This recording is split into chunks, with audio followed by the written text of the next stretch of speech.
You and I thank you for being online watching this communication. First of all, allow me to remind you that I was supposed to communicate to you on Friday. However, like I updated you, on Friday our network was deliberately slowed down and then finally switched off.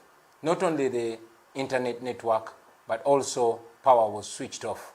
Therefore, I was not able to communicate to you from Magere. And indeed, when updated you, have been seeing many of your comments advising me not to speak to you from my Magere home because the same thing would happen. And therefore, I heeded to your advice, and today I'm not streaming live from Magere. We decided to move this communication to today, Sunday, for various reasons. But most importantly, because we knew that Museveni is going to speak today. And because he's going to speak today, chances are fewer that the internet will be switched off because he also wants to communicate to the people of Uganda.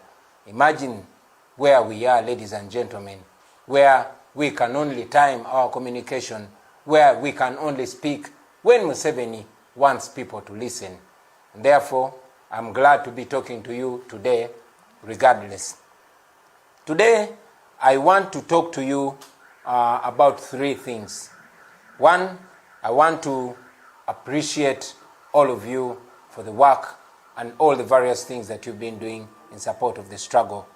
I also want to update you on the state of affairs in our country and the state of our struggle. And finally, I want to suggest a way forward. I am glad that I'm able to come to you straight without any glitches. As on Friday, many of you know that along the campaign trail, network jammers were always stationed where we were to make sure we don't stream live to you. And in the same way, network jammers were driven. There's a truck that jams the network that was driven and parked at my Magere home. I'm even informed a few minutes ago that the network around Magere was once again slowed down. I'm glad that we thought before time, and now we are able to talk to you. I want to thank you, fellow Ugandans, very, very much for the support. Thank you very much. Mwebale nyo, mwebale dala banange, eyalama noi, mwebale ino, mwebale irala mwanyala nabi. Thank you very much for the support that you've given to us before, during, and after the elections. Ladies and gentlemen, it is you, fellow Ugandans here in Uganda and in the diaspora, that footed the bills of our posters, that bought the fuel, that fed us, that treated us, that did everything.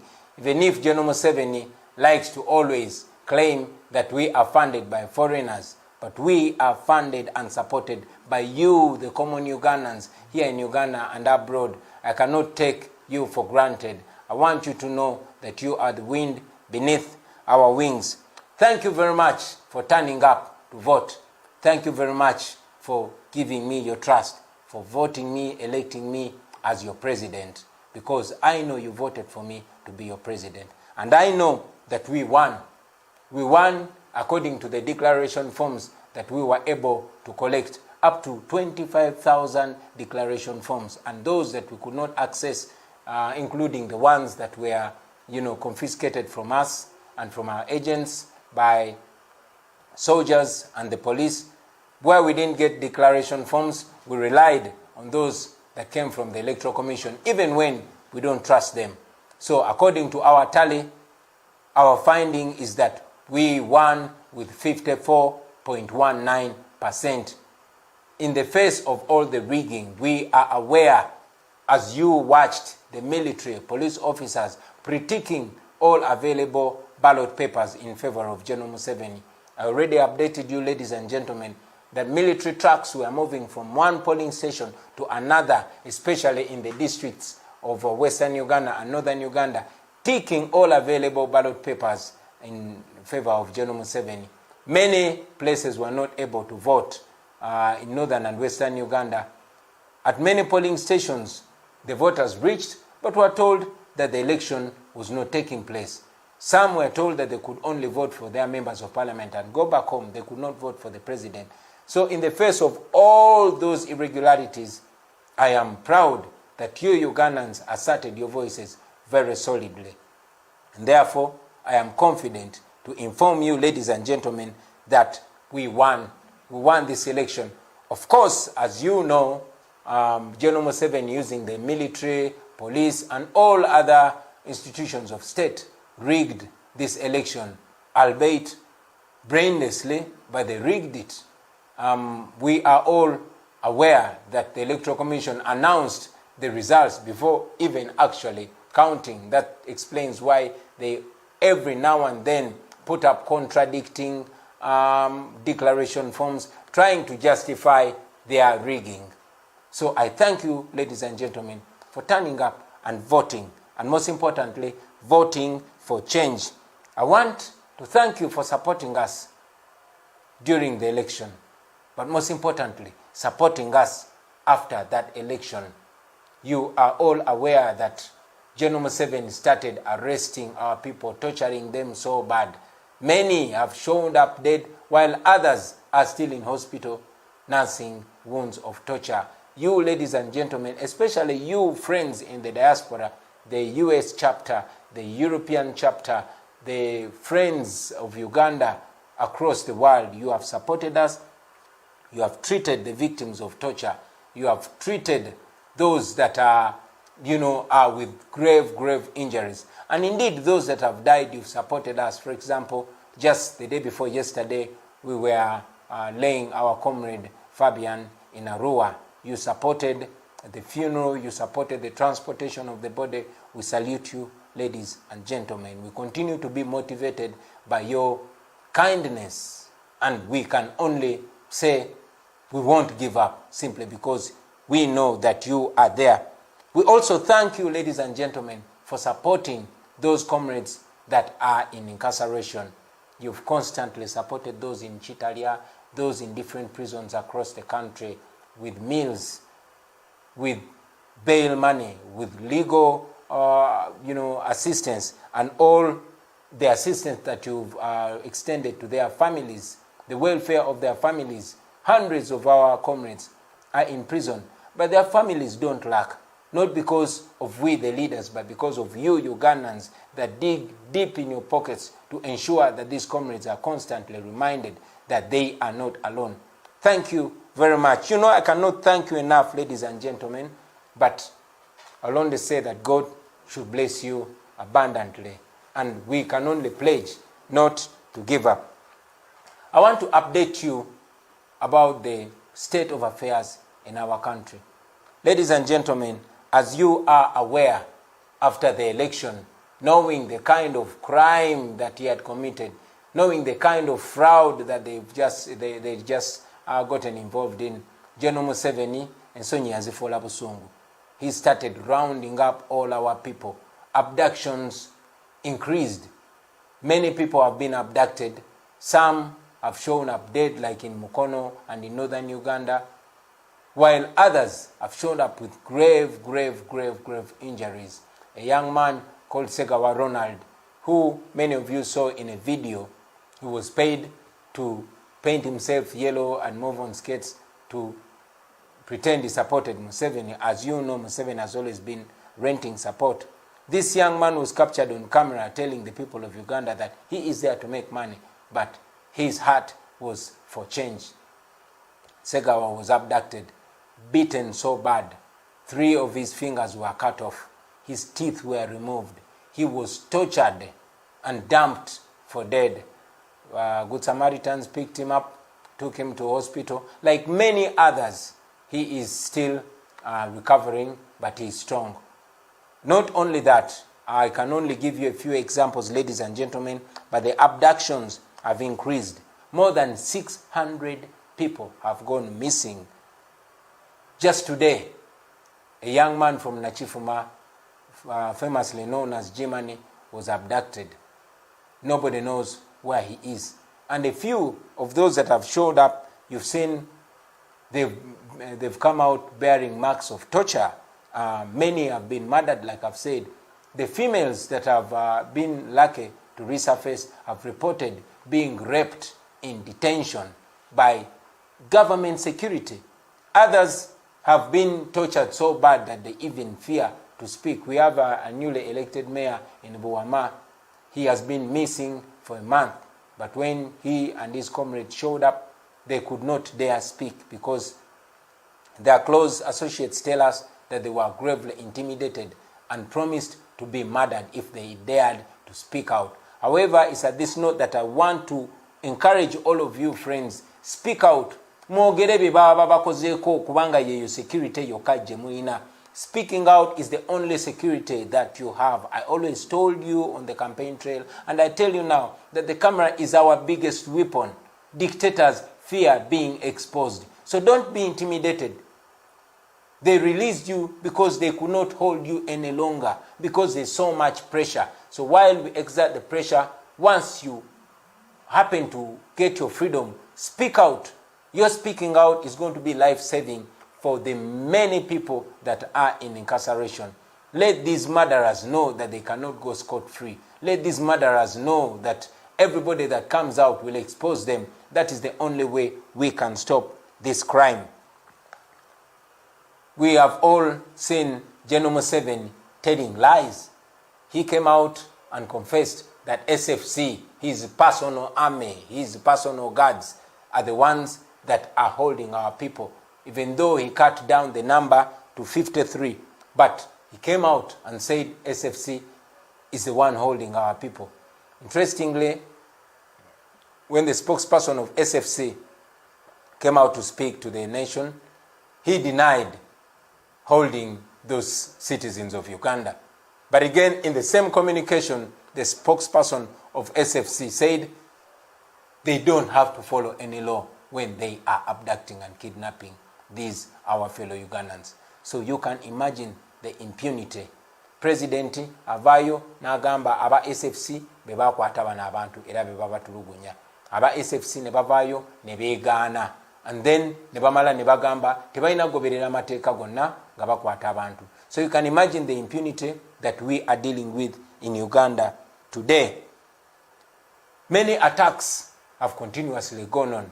Just yesterday, our comrade Mobiru James was brutally arrested, and up to now, nobody knows where he is. That's where we are. And sadly, this is not only happening to those in the opposition, but even those that have supported the NRM for the longest time. I was watching TV, and I recall with misery a lady that has been a diehard of NRM and a Museveni supporter, crying, looking for her son. She cannot find her son because her son was abducted and he is missing, simply because the son is supporting change, simply because the son is supporting Kyagulanyi. I have told you time and again, friends, that nobody is free. Where there's no rule of law, where there's impunity, nobody is safe, not even you that support General Museveni. For example, Mr. Tamari Mirundi is a renowned regime supporter. He's a renowned Museveni supporter. Every time he shows up on TV or online, he is wearing yellow. He clearly supports Museveni regardless of the impunity that's ongoing. On Friday, the day I was supposed to communicate to you, I learned that his son, Tamale Mirundi Jr., was attacked and beaten very badly, losing teeth and having to go through an operation. I spoke to his mother and I spoke to his father just to communicate to them and express my concern with them. But this speaks to many of us. The only cases that we can update you about, the only cases that we can talk about are the popular cases, are the outstanding cases. But these are only an example of the grave, grave human rights abuses that are ongoing in Uganda today. Imagine if the military attacks and tortures and brutalizes children of renowned NRM supporters. What do you think happens to the rest of the country? What do you think happens to the little-known young men and women in the ghetto? That is where we are. That is who Museveni really is. We sympathize with you, friends. Tubasasira, tuyimiridde namwe, naye era twagala mumanye mikwano gyaffe ti bye twogerako bikutuuka ku buli muntu. Injustice to one is injustice to all. What affects one directly affects all indirectly. Ekyo kinyigiriza abantu abamu directly, kinyigiriza n'abalala indirectly. Ensonga lwaki namwe bannaffe abagamba nti muwagira mwami Museveni tetumuwalana ng'omuntu naye tuwalana ebikolobero Museveni byakola. Museveni yavumiriranga Idi Amin, now is doing 10 times worse than Idi Amin. And that should speak to you. It should speak to all of us. We are fighting against injustice, against impunity, against lawlessness, against state-inspired violence, against human rights abuses. And nobody is safe until we are all safe. So it is sad, very sad to know. I mean, the other day I was in Chitalia visiting some of our comrades, but among them is a 21-year-old young man. His name is Mujuche, also known as Lukman. Lukman Kampala is our cameraman. He turned 21 years yesterday. But Lukman was arrested and now detained in Chitalia for simply associating with National Unity Platform, for simply being a member of People Power, for simply supporting Kyagulanyi and being a friend to Kyagulanyi. Lukman's father was among the soldiers that ushered in the NRM regime. Lukman fought to, to bring in, Lukman's father, fought to bring in Museveni into power. Tata wa Lukman, oboliawo yali asubira that the son will live in a better Uganda. These, our parents, struggled to make sure that children live in a better Uganda. But here we are watching Raphael Mwejuche, a son to an NRA Bushiro, who is now in Chitalia, simply because he is exercising his democratic right. That is very sad. Many young men and women have been arrested, rounded up. We have had numerous stories. When I was in Chitalia, I was informed that up to 90% of the inmates in Chitalia government prison are brought in for being associated with NUP. Some of them were arrested on taxi, parks. A taxi comes and the conductor is calling Kampala, Genderao, and they all get in. They drive up to CMI. Why? Because Museveni fears young people. Museveni knows that young people have been betrayed. He has, duped them, and he knows that they are not supporting him. And he fears them because he knows they will assert their right in one way or another. So he's rounding up Nalumanya, Nesalumanya. Many of them are charged for possession of military stores. Many of them have never seen a beret like the one, or never touched a beret like the one I'm wearing. But when they reach there, they are put in a room, made to wear a beret, a picture is taken, and they are detained in Chitalia. That is how sad it is, ladies and gentlemen. Many of our children, our little young brothers and sisters, who are supposed to be returning to school, are actually missing their senior 4 and senior 6 exams. Why? Because they are in prison. Why are they in prison? Simply because they want change, or simply because they are young people. And the old man that is ruling us on gunpoint is scared of young people. Many challenges, friends. We are aware that the economy is in shambles. We are aware of the rampant unemployment. So many businesses have crumbled. Many people have lost their jobs. Why? Because General Museveni wants to keep us in that position. Businesses have suffered, ladies and gentlemen. And yet, many parents, like me here, have to take back their children to school. But the same people that want to take back their children to school actually don't even have what to feed the children because of the conditions that have been created by General Museveni. COVID-19 itself is being used as a political tool, and as if that's not enough, General Museveni has imposed a political curfew. So many of our people survive on border business, but by 7, borders are not allowed to work. As a person that grew up in the ghetto, as a person that always worked at night, there's something called the night economy. the people that rule over us don't know that actually there are millions of people that survive on the night economy. Those who cook tea and food, those who work in entertainment places, those who work in taxi parks at night, those who work through the night, they cannot work anymore. These are people that are expected to survive. These are people that are supposed to pay school fees for children. But unfortunately, their lives were put to a halt. There's no justification. Museveni cannot explain the relationship between curfew and COVID-19, but they continue to impose a curfew on our people, even when it's not justified. Kinono kyabulabe nnyo mikwano gyange. Kyabulabe nnyo okulaba nti abatukulembera tebafaayo.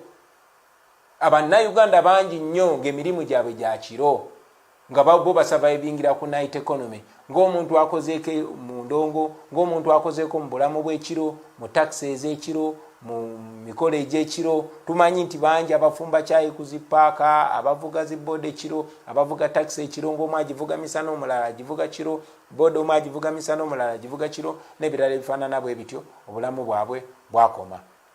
Lwaki? Kuba Museveni yateekawo kafyu. Tasobola kunnyonnyola nti kafyu egasa bweti mu kulwanyisa obulwadde. During the day, the towns are packed, but at night, simply because he wants to subjugate the people and keep them under stiff control, he has imposed that curfew, and every now and then when he's scared of what would happen, he tightens the curfew. We criticize that in the hardest terms possible. But again, criticizing it is not going to be enough, ladies and gentlemen. In our suggested way forward, maybe we'll suggest a few things, but like I constantly say, it's also upon you, the people of Uganda. It's not only upon the leaders. You are leaders too, so you can also devise solutions. Besides the night economy that has died, the health care sector, we borrowed loads of money to revamp our health care. We had expectations that maybe the COVID-19 pandemic might give us reason to refurbish our hospitals, to restock our hospitals, to have medicines in our hospitals. Alas, General Museveni used all the borrowed money to ensure that he uses it in campaigns, to ensure that he uses that money to, perpetuate himself in power. And for that reason, our health sector continues to sink. Our hospitals and health centers continue to be sick themselves. People suffering from COVID-19 are dying here in Uganda because of reasons like lack of oxygen. You can imagine, in a pandemic, in a health crisis, hospitals are doing worse than they were doing before, despite of the trillions borrowed. Insecurity. We are facing insecurity brought by security. What do I mean? It is the security agencies that are supposed to guarantee security. Very unfortunately, they are the ones that are increasing the insecurity. We are aware that police officers, LDUs, soldiers are the ones either robbing people or waylaying them and extorting money from them. Just a simple drive at 8 o'clock, you're going to find people rounded up. If you are able to bring 10,000 or 5,000, you will go home. If you're not, then you're going to go to prison. Very many people are in prisons having been arrested out of purportedly enforcing a curfew. So this is insecurity by security. We've seen looting by men and women in uniform, extortion by men and women in uniform. Very sad. Very many grave injustices that are ongoing. However, like we said when we were starting our campaign, that we have gone past the book of lamentations. We are heading to the book of actions. So because I don't intend to take so long communicating, ladies and gentlemen, it is necessary to remind us of the challenges that we are facing as a nation, But again, we want to remind you that we are the solutions, and therefore to point so much to the solutions, well knowing that the nation, the leadership that we have is not pro-people, but against the people. Corruption is one thing that we cannot fail to talk about. Recently, the Auditor General released a report showing that the government have actually failed to account for the billions and billions that were borrowed to fight COVID-19. Twewoze ebbiliyoni n'ebbiliyoni government tesobola kulaga ngeri gye zaafulumiziddwa nenga zaafulumiziddwa. And that is how it has been. Every day in the papers there's a story talking about corruption, talking about billions and billions that have been stolen. Unfortunately, these billions are stolen either by relatives of the president or by cohorts of the president or the inner circle of the president or the untouchables of this country. And therefore, we can only talk about it and leave it there. And that's it until we decide to paint a better way forward. Number 3, the way forward. What is the way forward? With all the challenges that we've mentioned, ladies and gentlemen, with all the injustices, with all the unbearable pains that we are facing, what is the way forward?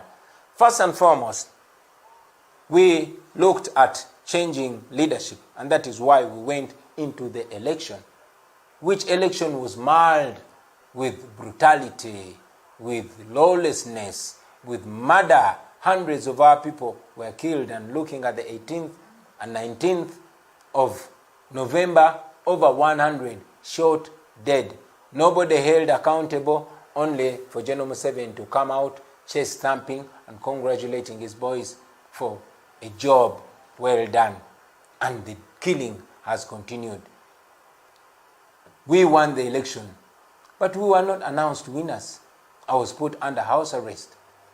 We petitioned the Supreme Court. You all saw how the Chief Justice conducted himself and his remarks.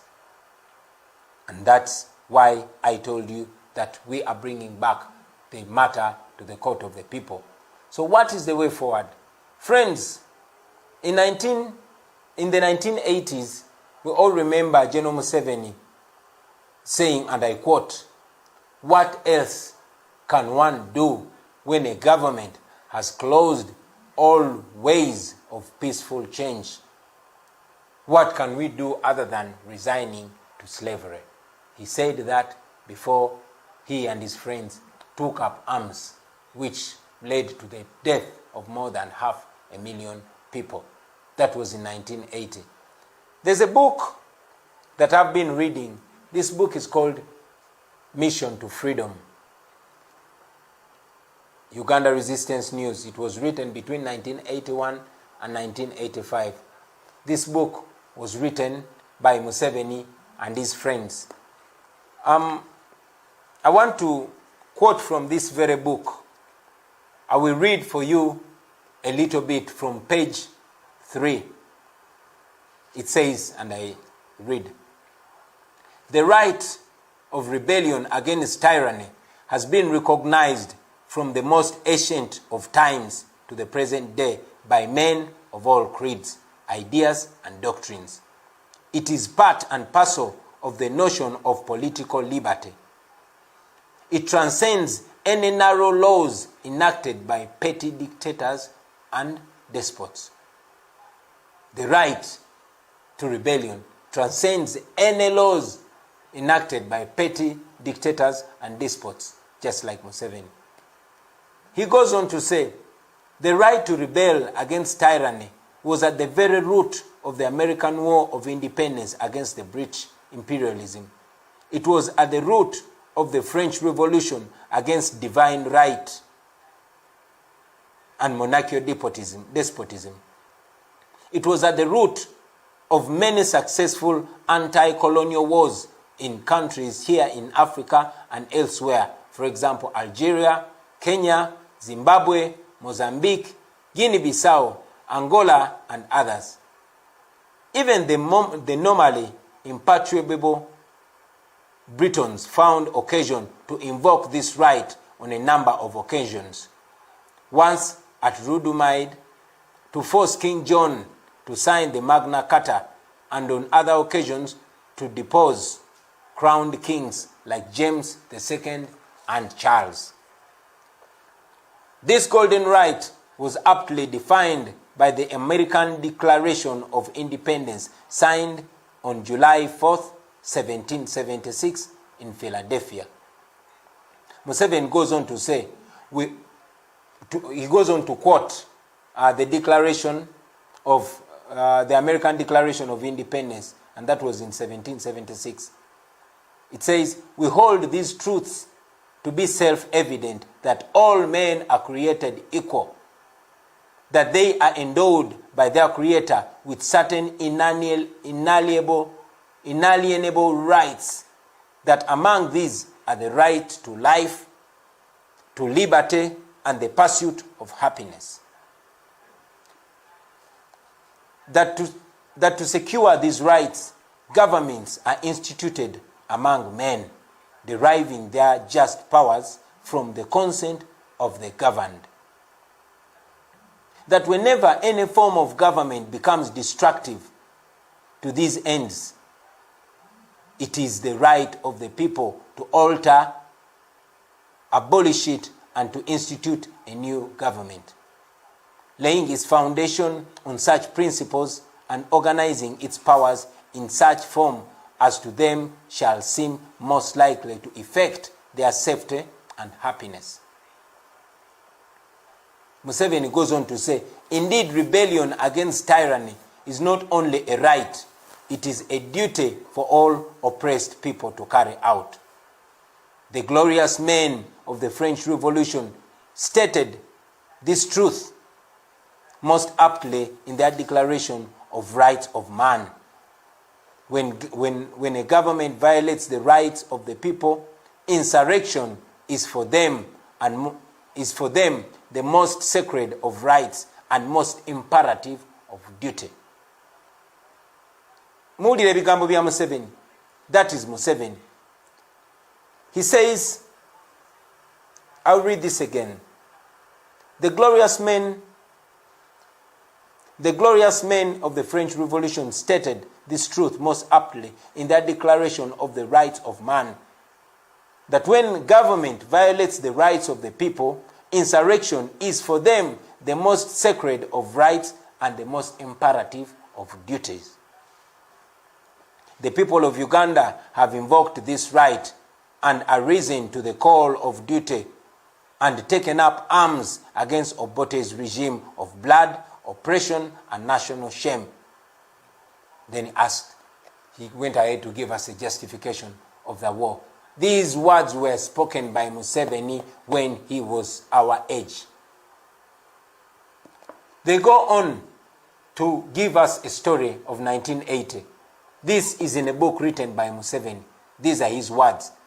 Museveni goes on to say, on December 10th, 1980, Ugandans went to the polls.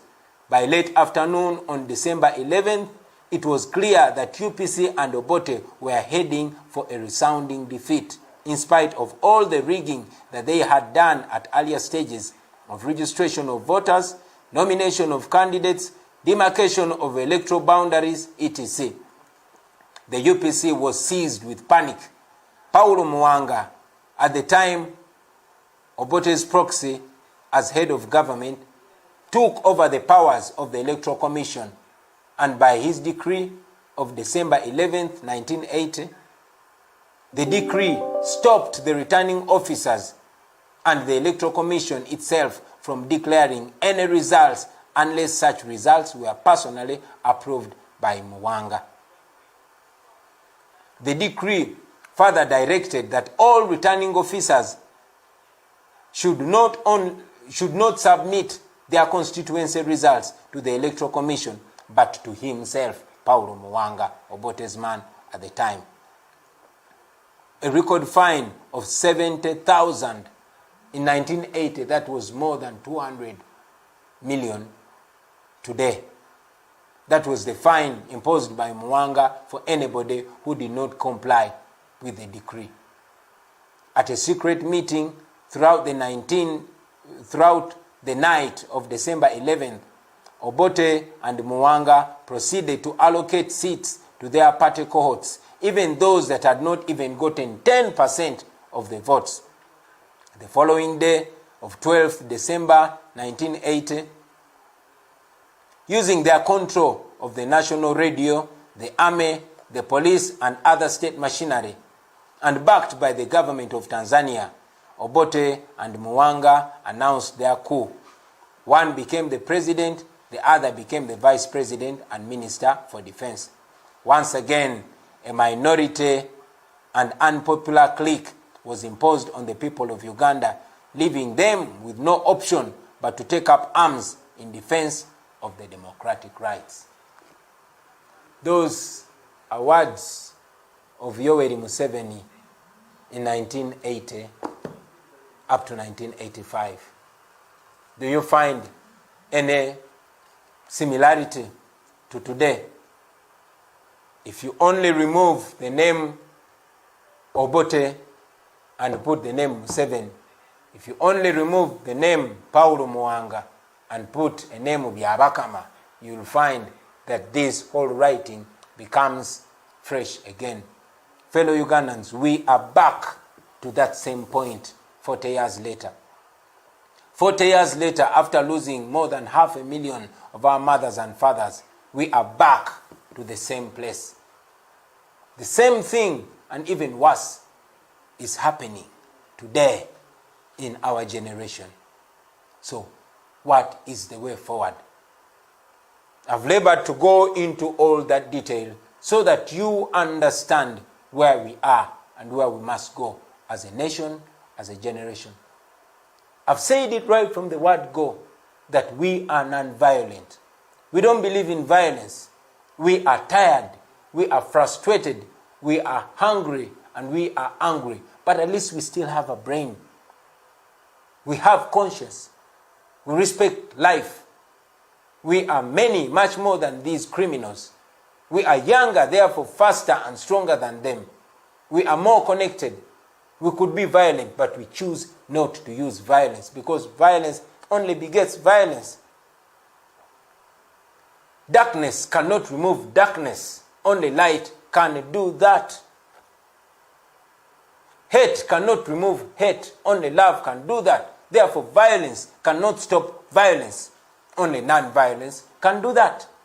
And we know that for us to win Museveni, we must not outdo him in violence. We must not outdo him in evil. We must be different.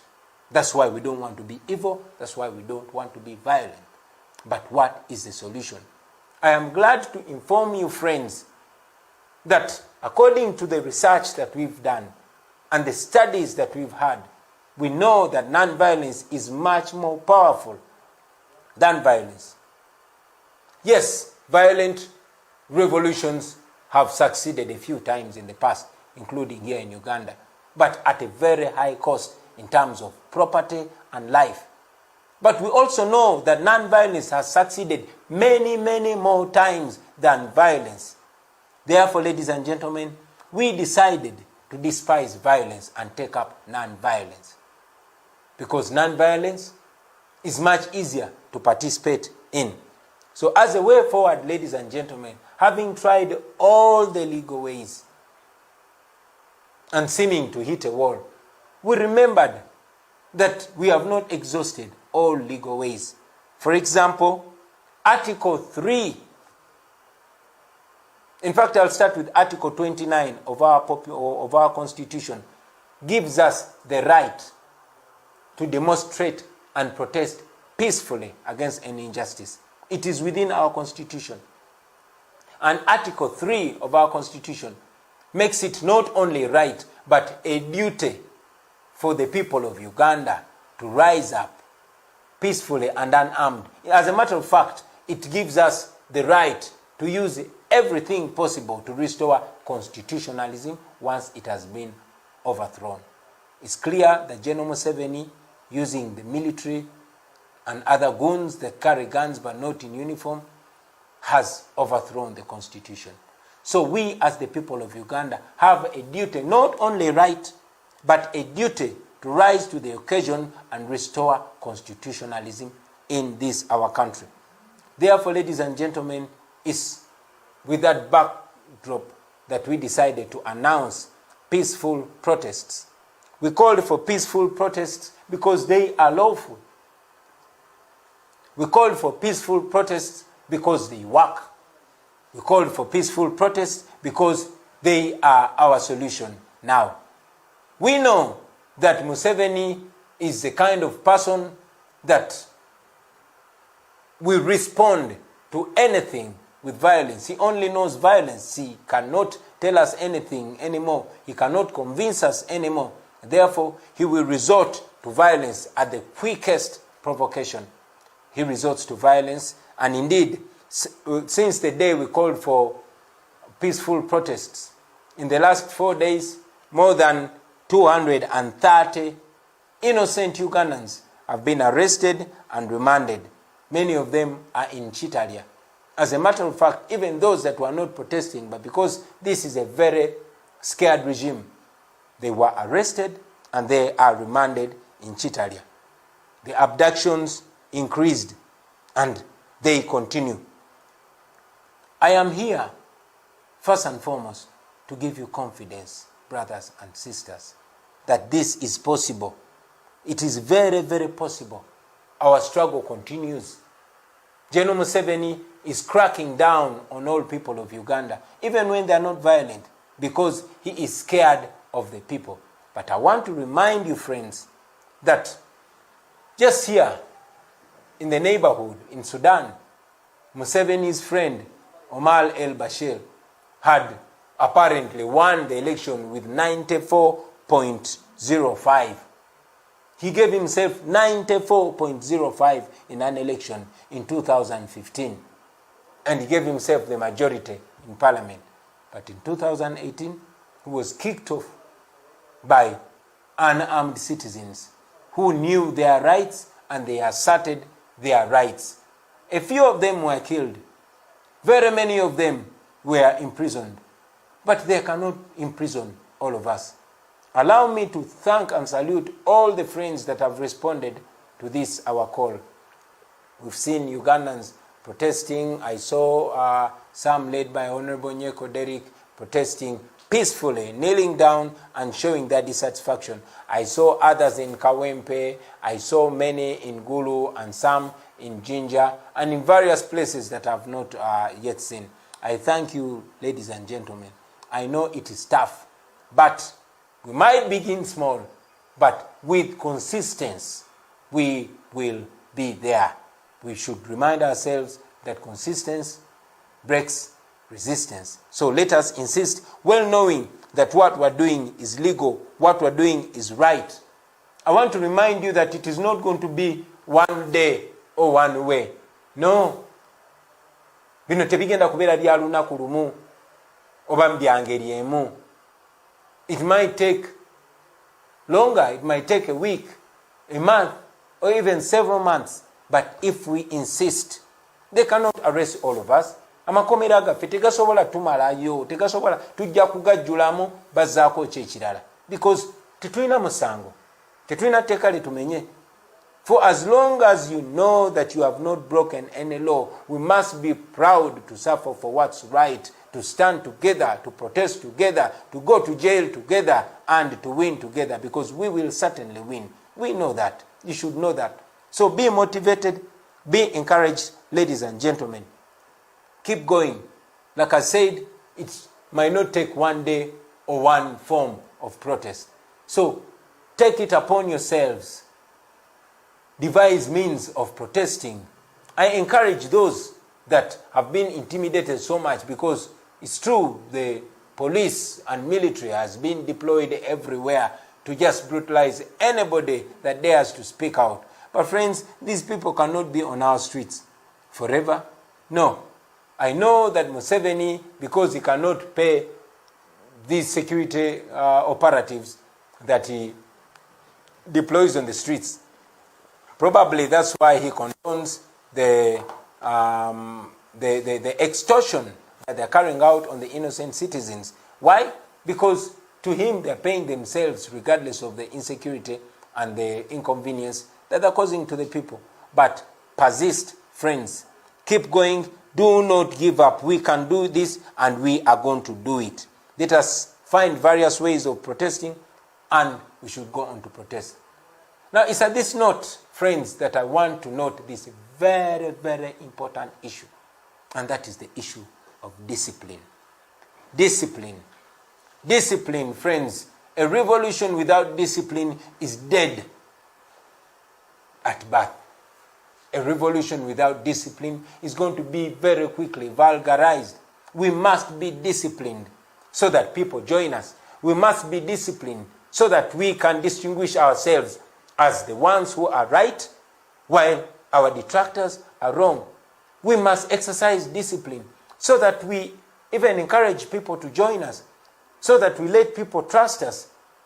We must be disciplined. I want to discourage the business of maligning leaders, of calling out leaders, of some of our colleagues using social media to blackmail their colleagues. That is not what we are here for.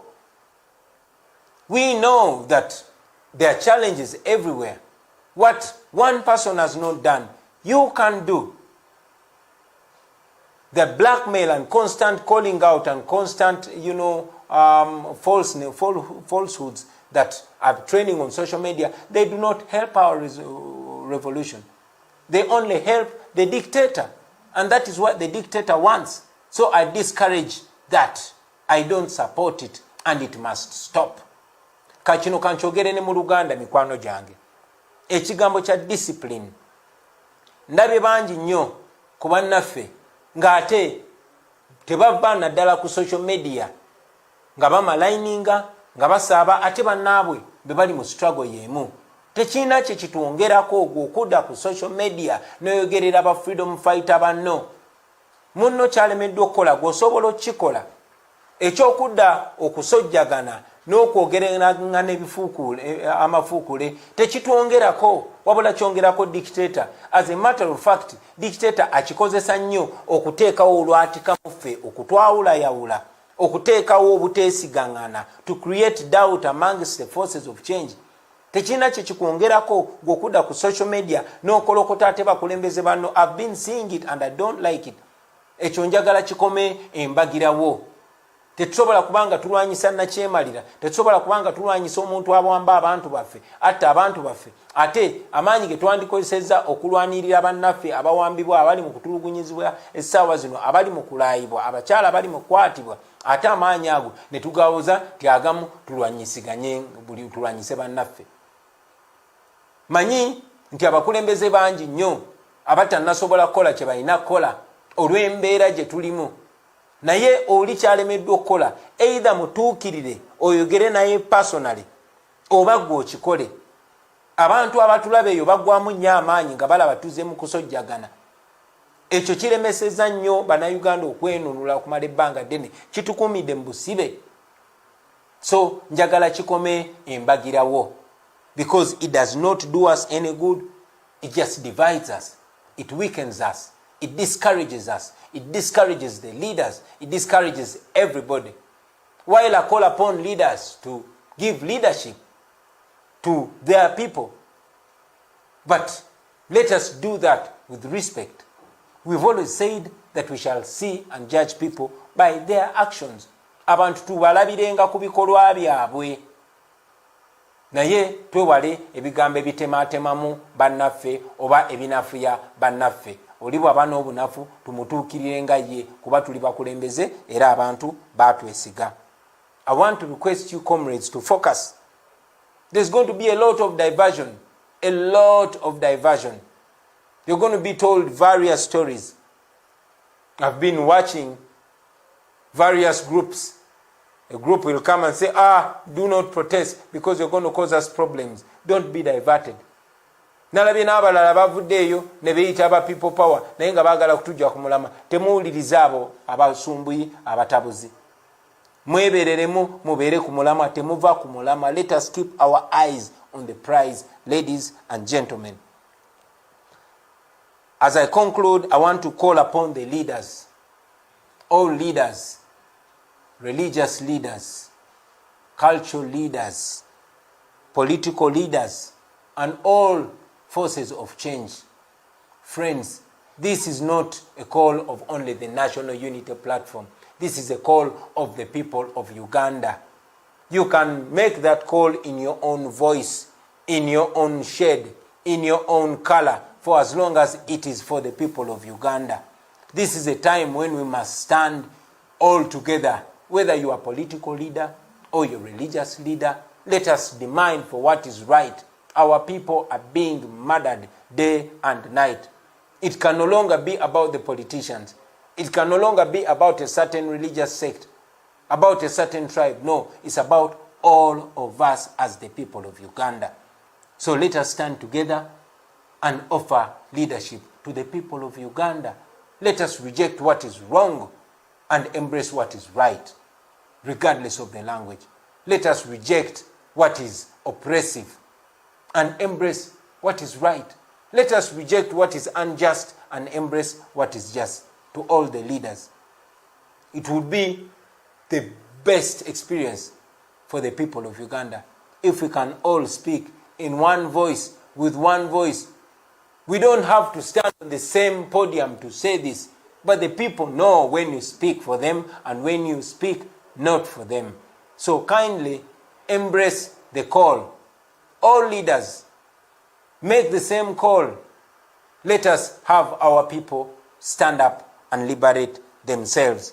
I encourage all of us to use social media, knowing that it is hard for such a message of freedom to be permitted on TV or radio.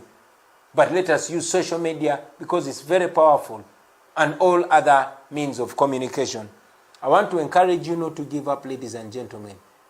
We have come from far. We have gained a lot of victories. We are glad that as we stand here, the people of Uganda are all aware and awake. It has never been the way it is. From the educated to the uneducated, the young, the old, the men, the women, the rich, the poor, all tribes, all religions, we all know what is right. So we should celebrate that as we move on. Let us not give up. We shall certainly win. We shall certainly get our freedom. Do not give up, ladies and gentlemen. Many are in prison. Many